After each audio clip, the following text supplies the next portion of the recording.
Ah ouais. Donc j'ai une attache pour nos voisins romains. On appelle ça l'escroquerie, c'est mon métier. Je suis en bonne compagnie avec ça. Non, mais... Je suis Comore, vendeur de drogue. Philippe Morax qui arrive dans votre grève. C'est ce...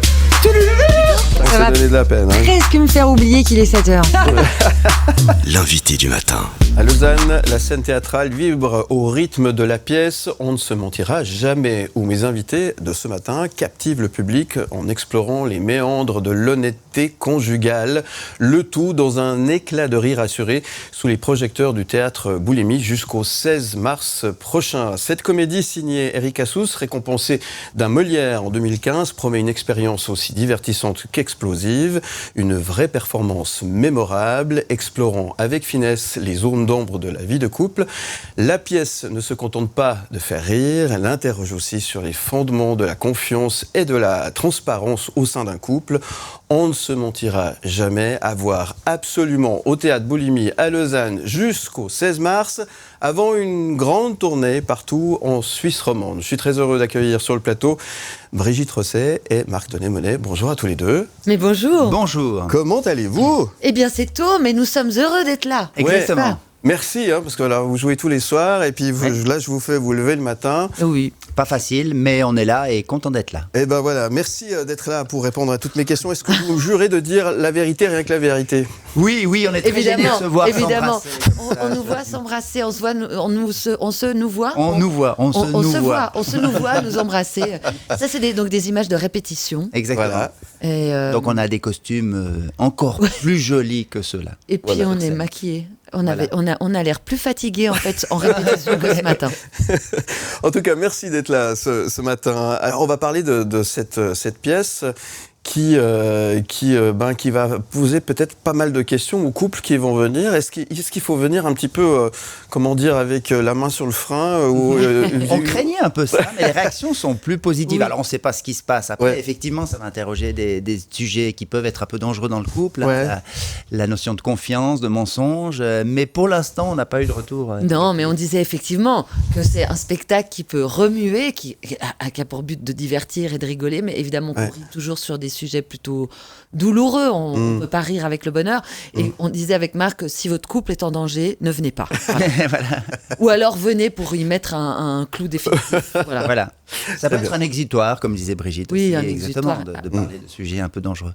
Mais on se marre tout le long quand même, oui. On se marre, oui. Il y a En tout cas, au début. En Ouais. tout cas, au début, au milieu, et puis il y a une fin qui est pas forcément heureuse, mais en fait sans rien dévoiler, mais qui est pleine d'émotions. Et puis je crois aussi ce qu'on va chercher au théâtre, c'est qu'on aime rigoler, on aime qu'on nous raconte une histoire, puis on aime vibrer au rythme de cette pièce qui est super bien écrite par Eric Assous, comme on l'a dit. C'est pas une pièce de nous deux. On a choisi encore nous qui nous embrassons.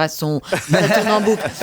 Et on y croit vraiment. Hein, Oui. regarde. T'as vu Ah comme je ouais, regarde on le amoureusement fait bien. Et donc voilà, on traverse plein d'émotions. Et puis ce qui est amusant aussi dans cette écriture et ce qui est formidable, c'est que on se dit au début que cette Marianne que je joue est une sacrée emmerdeuse. Et puis au fur et à mesure, on se demande si elle n'a pas finalement raison et que si vraiment c'est une emmerdeuse.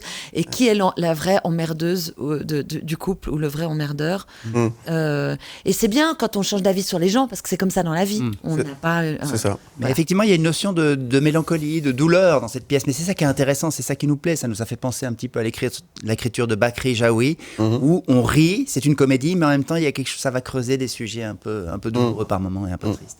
C'est la première fois que vous vous retrouvez ensemble sur scène. Oui. Comment s'est passée cette histoire, cette aventure, cette pièce ? On avait envie de bosser ensemble Oui. dans une voiture en allant au Décodeur, une émission connue de la radio.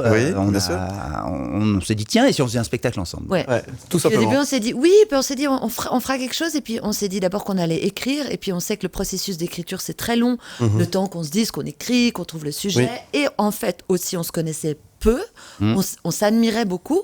Enfin, moi, j'admirais beaucoup Marc. Pareil. Et, voilà. Alors, on s'admirait beaucoup. Non. Voilà. Non, encore plus. Encore plus. Et maintenant, on se connaît mieux. Et il n'y a rien de mieux que de faire un spectacle ensemble. On dit un peu comme faire un bébé, quoi. Et là, on est en train de l'élever, ce bébé qui est né il y a une semaine seulement. Il a une semaine. Il ne fait pas encore ses nuits. Tout ça pour dire que voilà, on s'est dit on fera un jour un truc ensemble. Et puis Marc est tombé sur ce texte et on s'est dit c'est super parce qu'on se projetait pas mal dans ces deux personnages. On sait que c'était possible.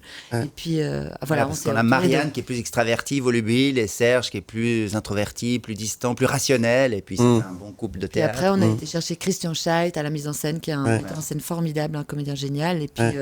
Et puis Olivier Gabu, Cédric Matter, Anne-Laure Futin, enfin une équipe pour nous entourer. Il y a pas mal de musique dans ce spectacle. Les gens qui viennent disent il y a un côté un petit peu cinéma par moment. Parce que, c'est quelque chose. On a une bande originale, ce qui est plutôt rare au théâtre en fait. D'avoir. Et il a vraiment fait alors il y a le travail du son habituel où les personnages pourraient écouter des sons, mais il y a une bande originale avec des sons, des mélodies qui traversent le spectacle et qui effectivement donnent un aspect cinématographique. Si on parle un petit peu du pitch, tout commence avec une histoire d'accident de voiture. Mais oui, petit accrochage, petit accident, rien, échange de carte de visite avec le monsieur, et il se trouve que le nom du monsieur avec qui j'ai un accident est le même que l'ancienne voisine de palier de mon cher mari. Et puis, il y a 25 ans qu'ils sont ensemble, ces deux-là, et juste avant, ou au moment où ils se rencontrent, elle s'était demandé s'il n'y avait pas eu une histoire avec cette voisine de palier sublime, qui s'appelle Mademoiselle Clébard. Et puis toute la pièce va tirer ce fil-là de ce passé. Donc Marianne c'est sur un tout petit détail. Marianne, elle réagit sur un tout petit détail, un petit truc qu'elle va creuser. Et puis il y a un aspect justement interrogatoire et thriller dans cette pièce qui est intéressant. Toute la pièce, on se demande mais où elle va en venir. C'est un interrogatoire en fait. Pas que ça, mais en fait il y a cette notion-là. Quelle emmerdeuse. Elle emmerde. Elle est jalouse en fait. Elle est jalouse. Elle est jalouse. Elle va fouiller un truc d'il y a 25 ans. Et au fond, elle avait peut-être pas tort d'aller fouiller cette chose-là, ou on ne sait pas, mais en tout cas, ça remue beaucoup plus. Comme souvent, quand on va remuer dans un petit marais comme ça, qui a l'air bien tranquille avec des jolis nénuphars, et puis quand on remue, il suffit de lancer un petit caillou dans la vase pour que ça mette du temps à se reposer. Jolie métaphore. Ça parle à tout le monde parce que quand on pose des questions, est-ce qu'on a vraiment envie de connaître les réponses? Et on ne sait jamais tout de l'autre, même dans le couple. On sait bien qu'on a des zones d'ombre, des secrets, même à quelqu'un avec qui on vit depuis des années. Et ça va interroger ça, justement. Donc c'est une pièce. Est-ce que c'est une pièce hors du temps ou alors elle est complètement d'actualité, selon vous? Elle est intemporelle. Je crois, comme vous disiez, hors du temps, dans le sens où des problèmes de couple... Alors, on s'est demandé si les jeunes générations étaient moins touchées par ça, un petit peu moins, parce que les gens qui sont... Justement, ça parle plus aux gens qui sont... Surtout le modèle. Le modèle de couple, c'est vraiment un modèle à l'ancienne, mais qui est quand même malgré tout le modèle dominant, mais c'est vraiment un couple installé avec des enfants, etc. Pour la jeune génération, ce seraient leurs parents. Ce seraient leurs parents plus. Malgré tout, la notion de mensonge, elle est là. Et puis même en discutant avec des copains, copines qui ont d'autres types de relations, dans le polyamour ou ce genre d'arrangements, petits arrangements, au fond... Quelle est la vérité aussi? Il y a ceux qui se disent tout, qui se disent pas. Je crois que la notion de vérité dans le couple, c'est le sujet de la pièce en fait. Parce que le couple, ça c'est intemporel parce que aussi que ce soit dans l'amitié, dans le boulot, qu'est-ce qu'on dit, qu'est-ce qu'on dit pas. Est-ce que une vérité, ma grand-mère elle disait une vérité bien dite vaut deux mensonges. Oui, c'est ça. Voilà. Est-ce qu'on ment pour protéger l'autre ou pour se protéger soi, ou est-ce que quand on avoue, est-ce que c'est pour libérer sa conscience ou c'est vraiment pour être hors du mensonge. Voilà, la question de la vérité. On ne se mentira jamais, c'est une promesse intenable alors? Ouais. Et puis c'est absurde. C'est absurde de se dire ça. Ouais. Je crois qu'on peut pas. C'est marrant, je regarde Marc. Non, mais forcément, parce qu'on est soi-même, nous, on s'interroge par rapport à nos propres couples, nos propres expériences. Donc c'est toujours intéressant. Et puis c'est ne pas tout dire ou c'est mentir. C'est ça. Est-ce que ne pas tout dire, c'est mentir? Est-ce que l'exemple qui n'est pas dans la pièce, c'est si tout d'un coup un conjoint, une conjointe demande à l'autre « Est-ce que tu as désiré quelqu'un d'autre que moi ?» C'est très compliqué, c'est une réponse, c'est une question absurde. Et puis si on pose cette question, est-ce qu'on est prêt à entendre la réponse? Forcément, est-ce que le désir s'est trompé? Enfin bon, bref. Bon, ça aborde la grande question de la confiance, finalement, c'est ça? Et de la confiance en soi. La confiance en soi, oui, c'est ce que j'allais dire. C'est un peu le problème de Marianne, qui le dit d'ailleurs dans les mots, du texte d'Éric Assous, où au fond, elle n'a pas vraiment confiance en elle. Et quand on n'a pas confiance en soi, on va chercher des preuves d'amour indéfinies à l'infini, en fait, chez l'autre. Confiance, fidélité et honnêteté, c'est un peu tout ça. C'est une grande réflexion finalement, justement. Alors, On l'a très brièvement dit tout à l'heure en introduction. Est-ce qu'il y a des retours du public ? Et si oui, quels sont-ils ? Est-ce qu'il y en a qui sont venus vous dire après la pièce, ils le disent des fois aussi c'est pendant. du vécu Oui. On était surpris de voir que les gens riaient à des moments où on ne s'attendait pas. C'est toujours le cas quand on fait un spectacle humoristique, mais là, on était surpris. Et puis ils réagissent en disant « Oh non, elle va pas faire ça !» Oui, comme ça. Et puis après coup, oui, moi j'ai eu des discussions avec des couples et c'est marrant parce qu'il y a des interprétations selon son propre vécu très différentes. Il y en a qui disent mais pourquoi elle fait tout ça, au fond c'est pas grave, si elle fouillait pas il serait très heureux. Et d'autres qui disent elle a raison, moi je trouve que lui est un salaud, en fait non mais c'est elle qui est insupportable. Enfin vraiment, il y a des gens qui vont généraliser alors que c'est un couple en particulier, il y a pas de leçon qui est donnée dans la pièce, mais il y a des gens qui disent voilà, une fois de plus c'est les hommes qui ramassent, d'autres une femme qui est exactement le contraire, c'est pas on s'en prend aux femmes, alors qu'en fait c'est juste un couple, c'est pas un modèle. On n'est pas dans des théories sociologiques, on est dans un texte très bien écrit, très réaliste. Très réaliste, mais qui n'a pas la prétention, je pense... De donner des leçons, je sais pas quoi. Au départ c'est un vaudeville, en fait. Mais ce qui est intéressant dans cette pièce, je trouve, c'est que c'est au départ une comédie de mœurs, ça part sur quelque chose d'assez convenu, cliché, comme ça avait été dit dans un article du 24 heures, mais que ça tourne et c'est un peu surprenant après. Ça va chercher assez. Et ça réagit pas tout le temps au même endroit, c'est ça, d'un soir à l'autre, vous avez des réactions qui sont un peu différentes. C'est un peu toujours comme ça dans les spectacles d'humour, chaque public est différent, c'est pour ça qu'on a le trac. Bien sûr, mais là, je trouve vraiment particulièrement, il y a des endroits où tout d'un coup, un soir, il y a un éclat de rire. Alors, il y a toujours des petites différences, mais il y a encore, là, on en est à la 8e ou 8e, je crois, il y a encore des différences assez monumentales sur des grosses réactions ou des... ça arrive tous les soirs, mais à des endroits, tout d'un coup, c'est particulier. Ah ouais. Ça va donner de la peine. Presque me faire oublier qu'il est 7h.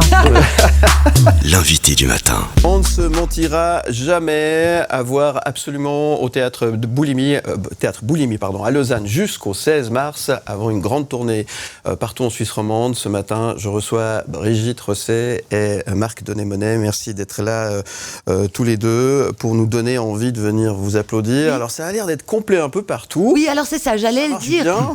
C'est pour ne pas frustrer. C'est qu'à Boulimie, Lausanne, c'est complet jusqu'à la fin. On sait qu'il reste des places à Gland. On y sera les 26 et 27 mars. Enfin, les dates sont sur le site de Marc et le mien. Il y a de la place à Maxi Rire aussi, ce merveilleux festival à Champéry, et à Morges Sourire, cet autre merveilleux festival à Morges. Et vous savez quoi, on va mettre les dates de votre tournée sur le site mlemedia.ch, comme ça on y retrouve, parce que la liste elle est longue comme le bras. Vous allez tourner là, disons, c'est la grosse tournée. Oui, on est parti pour 2 ans, en tout cas, avec des pauses. Exactement. Mais là, on supportera plus. Oui, on fait jusqu'en juin, on va s'embrasser encore et encore et encore. Jusqu'en juin, et puis après, on reprendra la rentrée de septembre-octobre, et puis encore au printemps, puis après, encore après. Voilà. Jusqu'à ce qu'on soit allé un peu partout en Suisse romande. Partout, on nous accueille.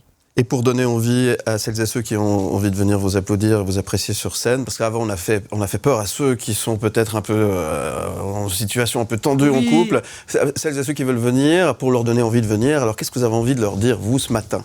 Eh bien que c'est passer un bon moment et se faire traverser par de nombreuses émotions. Et puis que surtout, on a, nous, un plaisir énorme à jouer ce spectacle. Et puis je pense que ça peut... On avait un peu cette question-là, est-ce que ça va mettre la zizanie dans certains couples ? Je pense que ça peut aussi en sauver beaucoup, finalement, si des gens... Parce que d'en parler... Voilà, il y a un effet miroir un peu comme ça qui peut peut-être se... Oui, peut-être. Clairement, c'est ce qu'on disait. Oui, ça parle à tout le monde, ça. Mais c'est avant tout une comédie. Il ne faut pas non plus dramatiser les choses. Mais c'est clair que ça va... C'est bien de nous rassurer. Au cas où il y aura un doute. Bon, c'est l'heure de la rafale des questions. Attention, ça va partir dans tous les sens. Je vous propose un ping-pong. Qui c'est qui commence ? C'est Marc. D'accord. On y va ? Attention, c'est parti, rien ne va plus. La rafale de questions. Selon vous, mon cher Marc, la vérité est-elle toujours bonne à dire ? Non. Avez-vous menti pendant cette interview, Brigitte ? Non. C'est vrai ? Oui. Avez-vous des regrets, mon cher Marc ? Dans la vie en général ? Oui. Bien sûr, oui. Et, éprouvez-vous des remords, ma chère Brigitte, de temps en temps ? Oui, quelques-uns. Sur quel sujet pourriez-vous parler pendant des heures ? L'amour, allez, on va dire. Quel serait le meilleur cadeau que vous pourriez recevoir, Brigitte? Un billet d'avion pour les Seychelles. Ah, pas mal. Quelle résolution avez-vous prise cette année, mon cher Marc? Aucune. Préfériez-vous être riche ou célèbre? Célèbre. S'il fallait... S'il fallait... Mais vous l'êtes déjà. Parce que S'il ça fallait les deux. recommencer, que feriez-vous de différent Non, aujourd'hui? ce serait riche, parce que célèbre, ça m'intéresse pas plus que ça. Mais quand t'es célèbre, t'es peut-être riche aussi. Oui, ouais, d'accord. Ouais. Quand t'es riche, t'es pas forcément célèbre. Bon, s'il fallait Ouais, recommencer c'est vrai. quelque chose, qu'est-ce que vous feriez de différent? Parce que le temps passe. Oui. Qu'est-ce que moi, c'est à moi? Oui. Je ne sais pas. Ah. Rien. Non, je suis content. Rien. Bon, une dernière question quand même. Quel est le mot que vous avez le plus de mal à prononcer, Brigitte? Jamais. Jamais? Il faut jamais dire jamais. C'est pour ça qu'elle est difficile à prononcer. Ouais. Joli comme conclusion, très bien. Ce titre de Renaud, vous l'avez choisi, Brigitte. Oui. Pourquoi cette chanson? Expliquez-nous. C'est tellement beau. Bon, j'ai toujours aimé Renaud comme ado et de ça, j'écoutais ses chansons dans ma chambre. Et puis, mon amoureux est un fan aussi de Renaud. Et puis, j'ai beaucoup de tendresse pour ces derniers moments de Renaud où voilà, on est plus dans le poète que dans le chanteur et dans le souvenir que dans le présent. Mais, Bien sûr. et cette chanson-là, je trouve que c'est encore un bijou. Et dans nos métiers, les mots, on en parle dans On ne se mentira jamais. Et puis, de ce qu'on dit et ce qu'on dit pas. Et les mots sont des armes, peuvent être des caresses ou des armes monstrueuses. Et que ouais, tu connais les... C'est Non, je ne connais très pas beau ça. ce que vous venez de dire. Alors, Renaud, mais je ne connais C'est très belle chanson d'ailleurs, effectivement. Et Merci intéressant. pour ce que Ouais. vous venez de dire, ce que vous nous avez offert. Roberta Flack, c'est le titre qu'a choisi Marc. Pourquoi cette chanson? Qu'est-ce qu'elle Parce que raconte-nous? j'adore cette chanson, mais je n'explique pas pourquoi. J'aurais pu choisir de la chanson française, parce que moi j'écoute énormément de la chanson française, je suis vraiment un fan de Renaud aussi. Mais cette chanson, je l'aime bien, et puis j'aime bien. Je l'ai découverte il n'y a pas si longtemps que ça, parce qu'on a la version de 1995 par les Fujis, il fait tin, tin, tin, Ouais. et puis là il n'y a pas le tin, tin, tin, et je la C'est trouve beaucoup qui? plus belle. C'est qui chante ça? Roberta C'est Flack. Roberta Flack. Ouais. Voilà. Kelly Softly, la vraie version en fait. L'original, Voilà. effectivement. Je crois. Mais elle a été chantée par Beaucoup, oui, Mais effectivement. c'est vrai qu'elle est sublime. Bah, c'est un bon choix aussi. Ouais. Merci. de nous C'est avoir deux fait chansons un partager. peu romantiques comme ça. Oui, vous êtes un peu fleur Pour le bleue là matin, du c'est coup bien. là. C'est Voilà. le théâtre qui vous a rendu fleur bleue comme ça? Non, elle était déjà avant, c'est pas moi. Est-ce que c'est le théâtre qui rend fleur bleue ou est-ce que c'est parce qu'on est quand même un peu fleur bleue qu'on devient comédien? Peut-être. Je pense qu'il faut être un peu fleur bleue pour ouais. devenir comédien. C'est possible. Bon, ça sera le sujet d'une autre discussion. Et je vous invite volontiers un autre matin de bonheur Voilà, pour en exactement. parler. Sans Mais avec problème. plaisir, les croissants étaient excellents. Merci. Qu'est-ce qu'on peut vous souhaiter Qu'est-ce que je peux vous souhaiter, Brigitte et Marc, aujourd'hui? De l'amour encore et toujours. Oui, alors on vous le souhaite tout plein pour Marc aussi. Du succès pour cette pièce et qu'on continue à s'amuser avec Brigitte. Bon, merci beaucoup d'être venu ce Merci à matin. vous. C'était Merci un à vrai vous. plaisir de vous avoir. In the midday.